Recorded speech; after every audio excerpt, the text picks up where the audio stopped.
Conversations with God podcast. This is your host, Melissa, and today we're going to be talking about myths about singleness, relationships, and marriage.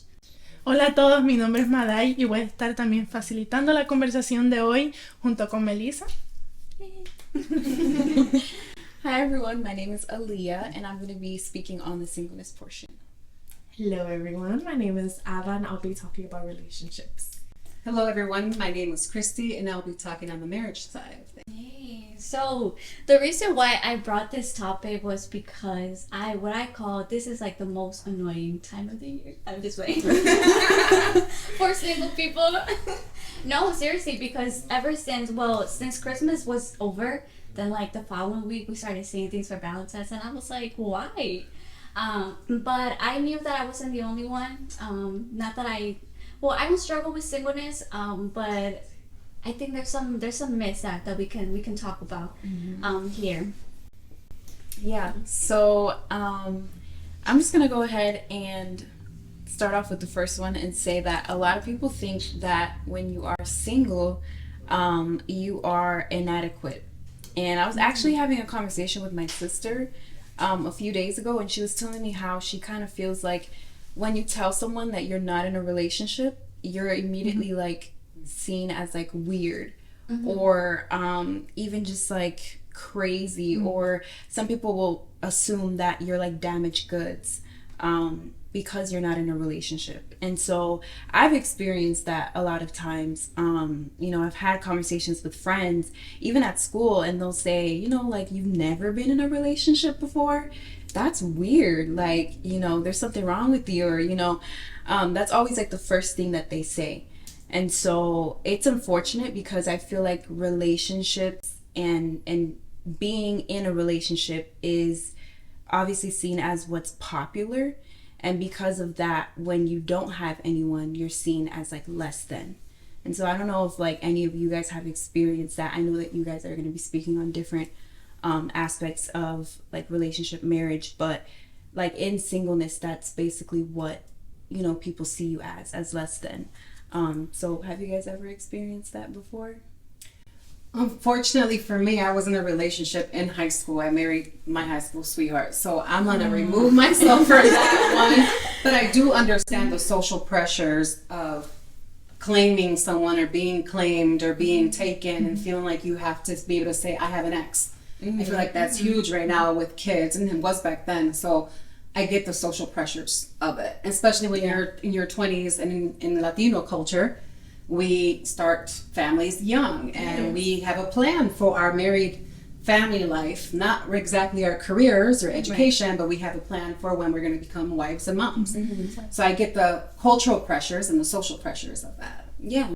And when you express that, you're not in a relationship because you are focusing on yourself, or, I'm building up my relationship with God, that's also seen as weird, because it's like, okay, well, you can do that but the reality is that, a lot of times, like, we don't see singleness as what it should be, which is just a season of intimacy with God. And so that's why, like, I feel like there's just that pressure to add something to the singleness season. Like, okay, you can be single and do this. You can be single and have a little like side boo, a situationship. That's the word I was looking for. It's like, if you don't have one of those, you're just okay, like, you're weird. So unfortunately, that's what I see the most. And then also, it's like, if you're single, you're ineffective. And unfortunately, I have kind of been told this a lot in a way. A lot of people have expressed that, oh, well, you're young right now, you're doing what you're doing, but it's whatever you're doing is going to increase when you get married, when you're in a relationship. And I don't want to undermine what God uses, because God definitely uses relationships to build us up and to just create character in us. But at the same time, I always wonder, well, like, am I not powerful now? Like, am I not enough right now? And that got me to thinking, like, I feel like when God created me, he created me whole, right? Like, there was no part of me missing. So when someone tells me, like, oh, you just wait till you get to that stage, because, it's going to blow up. Like, God is going to, take you to the next level. when you're in a relationship, it makes me feel like, okay, then right now I'm beneath, or like I'm at a level that I shouldn't be. And with that, I feel like it also comes, just a lot of people see singleness as a season of waiting. And I am against that personally. I don't feel like it's a season of waiting. If anything, it's a season where you're being active. Whether you are, building up your career, whether you are focusing on yourself, whether you are going to therapy and healing. It's not a season of inactivity. It's very much a season of activity. And so even for me right now, there's so many things that I am giving myself to that I know that I wouldn't be able to do if I was in a relationship. Right. I feel like my attention would be divided. And with that, I know we're talking, but I wanted to bring up a passage that I was reading the other day, in 1 Corinthians chapter 7, 32 through 34. It says, "I would like you to be free from concern. An unmarried man is concerned about the Lord's affairs, how he can please the Lord, but a married man is concerned about the affairs of this world, how he can please his wife, and his interests are divided." And that part where it says that his interests are divided really caught my attention, because I was wondering, okay, what is Paul saying? Is he saying that it's easier to be single? Is he saying that it's easier to be married? And I don't think he was kind of trying to go into either. I think what he was really trying to say is that when you are single, you can please God in a way that it's different when you get married, because your interests are divided when you are married, right? And I know you'll get to speak on that. But basically what he was saying is that when you're single, you're given the opportunity to devote yourself to God completely. And I feel like the beautiful thing about that is that you can seek God in singleness in a way that perhaps you won't have the opportunity when you're married, because you are serving your husband, you are serving your children. And so I think a lot of times, what I see young people say is okay, well, this is just a season where I'm going to be just reading my Bible, spending time in community, going to church, and all of those things are beautiful. I think those are major components of your singleness season, but I don't think that's the only thing that God was intending when he created, the season of singleness. I feel like, honestly, it's a season where we are to seek God's presence continuously, and more than just try to check off the list of okay, I went to church, okay, I spent time with community, I read my Bible. It's actually building intimacy with the Holy Spirit.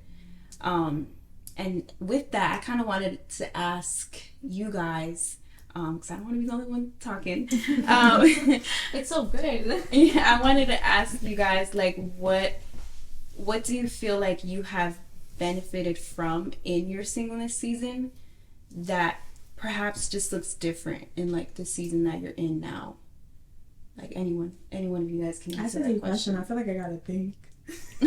Bueno, para mí, siento que pasar tiempo con Dios es lo que más me ha ayudado a esa transición de cuando uno comienza a hablar con alguien.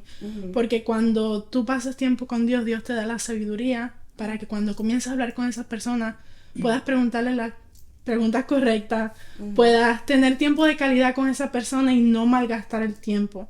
Y también cuando tienes intimidad con Dios, Dios te da ciertas características a ti, te las da personalmente, que tú sabes que esa persona que Dios te va a dar en el futuro tiene que tener esas características. Porque ese es un valor que Dios te añadió cuando estuviste con Él, o bueno, que Dios expuso cuando pasaste tiempo con Él, que es algo que esa persona que Él te va a dar también debe de tener.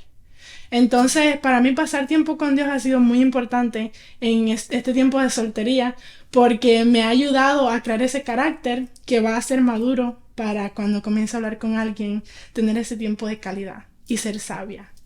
Yeah. And I agree with that, because I was talking again to my sister, and I was telling her, when you're in that season of singleness, God is building you up so much, but he's also breaking you down, where like you're being humbled and you're really seeing the areas in which you yourself need to grow and need to mature. And then that leads you to, you know, actually recognizing what is it that you want and what is it that you need when you enter a relationship. Because I don't think we think about that enough, you know. When you're in your singleness season, like God is showing you like, okay, this is what you need. This is what you need in order to be successful in this area. This is what I need you to focus on, right? And so with that, like he's building up your character, and he's allowing you to see that, you know, what holds the most value. Sometimes we value like appearance. We value, you know, does he have money? Like, is he going to take me shopping, right? But in reality, like, you have to start asking yourself the deeper questions. Like, is he going to be consistent? He's going to be a consistent man of God. Is he going to lead my family well? Is he a family man? Like, you know, those are the important things. And I feel like that's what God teaches you when you're in his presence. It's something that you can't get outside of it. And sometimes you think that you can. You think that you can, you know, oh, maybe I can talk to this person and also talk to God. I literally have tried. The amount of times that I've told God, listen, you are my number one. I promise you. And literally God is looking down at you like, okay, really? You know, really? Until you're really placed in that position where like, okay, am I your number one? You know, when no one else is around, like, do I still have your full devotion? Do I still have your full attention? And that's when you're tested. But it all starts with, you know, the singleness season. So there's so much more that I can share, but I don't want to talk at you guys. So, yeah.